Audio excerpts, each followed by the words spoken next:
మహాగణాధిపతి నమః.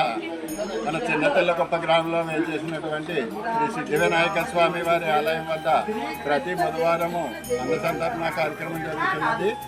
ఈ రోజున ఈ అన్నసంతర్పణకు విరాళం ఇచ్చినటువంటి దాతలు వెంకటలక్ష్మి దంపతుల మనవలు గ్రేస్మస్ సత్య యశ్వంత్ వీరి పుట్టినరోజుల సందర్భంగా అలాగే ఇంకా ఎవరైనా చేయించుకునేటువంటి దాతలు ఉంటే ఒక నెల ముందుగా కమిటీ వారిని సంప్రదించి పేరు నమోదు చేయించుకోవాల్సిందిగా కోరుతున్నాం. ఇట్లు చిన్న తెల్లకొప్ప